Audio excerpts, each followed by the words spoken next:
Something very crazy happened today. A Russian military cargo jet landed in Caracas, Venezuela. Now, what is interesting about this Ilyushin cargo jet is it is the same cargo jet that was utilized for Russia as they were transporting mercenaries around Africa. Now, this is not happening out of random. As you know, there are major threats of a U.S. military action on Venezuela because Venezuela has the most gold in all of the Americas. It has the most minerals in all of the Americas.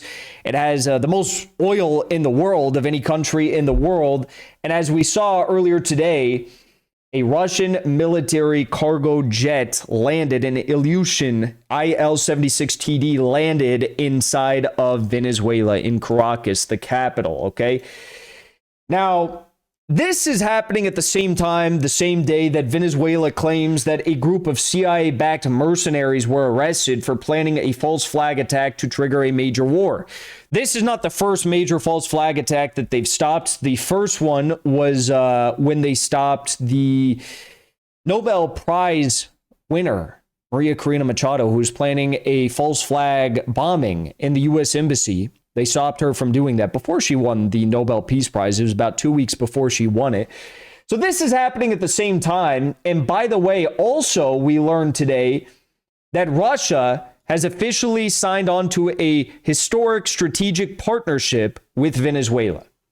Same day that Ilyushin lands in Caracas, we have strategic partnership with Venezuela that's signed by the Russians. So Russia is saying, we are going to defend Venezuela to the best of our ability, even though Venezuela is halfway across the world. We're not going to let the U.S. come in and do what they did to Grenada, to what they did to Panama, to what they want to do to Nicaragua, Cuba, Haiti, Colombia. They're probably building up to do as we speak. Okay. Now, what is interesting about this Ilyushin cargo jet is it is the same cargo jet, military cargo jet, that was utilized for Russia as they were transporting mercenaries around Africa. So as you know, a lot of Russian mercenaries in Africa, in Burkina Faso, in Mali, in Niger, they were fighting U.S. French-backed extremists in these countries in the Sahel. The same exact cargo jet that was utilized to transfer mercenaries, Russian mercenaries around Africa, is now landing in Caracas, Venezuela. Okay, as the U.S. is threatening an invasion of Caracas. U.S. military exercises are happening only 7 miles away from the coast of Venezuela. They can literally see the ships. Venezuelans can see the ships from the coastline. USS Nimitz is there, I believe, or USS Gerald Ford, one of the two. And they're doing a bunch of drills, Trinidad and Tobago, Puerto Rico. They have a bunch of troops there. This is all happening as the U.S. is sending more and more military equipment there for a likely invasion. Marco Rubio says he's using the U.S. military against Venezuela to stop fentanyl from poisoning our people. But Rubio was a key sponsor of a 2016 bill that fueled the opioid crisis, blocking the DEA from investigating corrupt drug companies. Rubio's, heavily financed by Big Pharma, raking in $290,000 from the industry in 2016 alone. Also, Rubio, he spent his youth living in a home that was utilized by his brother-in-law, running a $75 million per year cocaine smuggling business in Miami. So they are, to put it lightly, projecting here when they're going after Venezuela for being a narco state. And at the same time, we also have 60 Minutes, who just aired a massive propaganda segment to support war on Venezuela, because as of the most recent Reuters polls from last week, 63% of Americans oppose intervention in Venezuela of any kind. They do not support intervention in Venezuela. So now 60 Minutes got together. They said, we need to fix those numbers. And they are doing whatever they can to justify this war. This is a very bad actor sitting on top of the world's largest known reserves of oil, plus the critical minerals that will fuel the 21st century economy. And he's in bed with our strategic competitors. And how has he been able to cling to power for as long as he has? I mean, let's be very clear. This is a criminal organization masquerading as a government. This is an individual who is under criminal organization masquerading as a government. If I didn't know better, I'd think he's talking about Israel, Ukraine, or the United States. He's a very bad actor. Why is he a bad actor? Why? Because he likes Russia and China? Because he does business with Russia and China? Because he won't give all of the oil, gold, and minerals to the United States for free, for pennies on the dollar? Because he won't privatize Venezuela's industry? Why is he a bad actor? He's a bad actor. How has he stayed in power for so long? Elections? The Jimmy Carter Voting Foundation said that Venezuela has the most secure elections on the face of the earth. I've monitored 2 elections in Venezuela, by the way. They have paper ballot. They have electronic ballot. Their electronic ballots are not connected to Wi-Fi, meaning they can't be hacked. They have signature verification, ID verification, thumbprint verification. All of the ballots are double checked to make sure that they match paper and electronic ballots. So there's no problems there with either the paper or the electronic ballots. Argentina just had elections. I believe they only have single paper ballots that they get to vote with.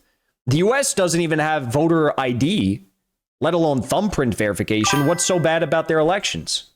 Indictment for narcotics trafficking commits human rights violations. Someone who has used the apparatus of the state to throw people in jail, to torture them, to kill. Oh, they throw people in jail as if the US doesn't have the largest carceral state on the entire earth. Yeah, let's not bring that up. Let's not bring up the private prisons and the fact that the U.S. has the largest carceral state, a private enterprise, by the way, on the entire earth. Now, also, we have this here. We have U.S. Senator Lindsey Graham hinting that the U.S. could just assassinate President Maduro. He's on CBS Face the Nation. They're going into full overdrive to justify this invasion. The examples you're citing also involved ground troops. You said time for Maduro to go. Yeah. That sounds a lot like regime change. Are you talking about troops on the... Yeah, it is. Well, we did it in Grenada. We did it in Panama, and it's worked out so well. Let's not mention that Grenada and Panama are not stunning examples of economic well-being. Let's just leave that to the side for a moment. Ground? I'll let the president speak to that. I'm talking about a briefing that would expand military operations potentially from the sea to the land. It is time for Maduro to go. It was time for Ortega to go. The Monroe Doctrine is... He meant Noriega, but he said Ortega. He said the president of Nicaragua, who is still the president of Nicaragua, but he just had a Freudian slip and said Ortega, the current president of Nicaragua, instead of Noriega. It's literally the meme of like the 300-year-old senator who's in a wheelchair on oxygen and life support saying we need to please, the citizens of West Virginia just need me to start one more regime change war. Just a little bit more oil, please.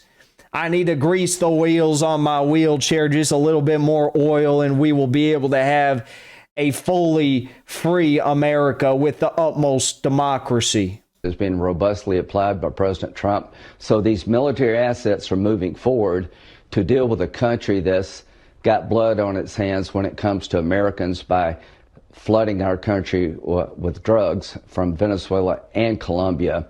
So I hope Maduro would leave peacefully, but I don't think he's going to stay around much longer. I think President Trump is tired of Venezuela being used as a staging platform to poison. The example... This is the best they have, you guys. This is the best propaganda that they have. It's the best that money can buy, I guess. Oh, we also have, who is this guy? Senator Rick Scott, who, by the way, Senator Rick Scott and Marco Rubio, they actually hand wrote a letter to the Nobel Commission personally advocating that Marina Corina Machado, the U.S. CIA Israeli-backed opposition figure in Venezuela, win the Nobel Prize. And I might also add that the Nobel Committee is not going to be hosting its regular annual celebrations for this year's Nobel Prize winner, Marina Corina Machado, because there's so much controversy surrounding her selection. Maduro, I'd head to Russia or China right now. Because His days are numbered. Something's going to happen. Maduro, if I was Maduro, I'd head to China or Russia right now because his days are numbered. Well, that sounds like a very pro-democracy, pro-sovereignty. You know, these Republicans, they always talk about freedom and democracy. You're telling the leader of a sovereign nation to leave and exfiltrate himself to China or Russia because you're gonna commit war against his people? Head to Russia or China right now. Because His days are going to... Because she just knows she's getting the pay raise, she's getting boosted to some national intelligence correspondent for CBS after this. Barry Weiss is going to promote her ass. are numbered. Something's going to happen. Tonight, a rare look inside Venezuela. Something's going to happen. Something I think will happen. You're about to get another 40-year conflict that is going to make Vietnam look like a cakewalk. Something is definitely going to happen, but I don't think it's necessarily what you expect to happen. So there you go. Russia coming in clutch, and the 95-year-old senators are saying they need just one more war before they head out.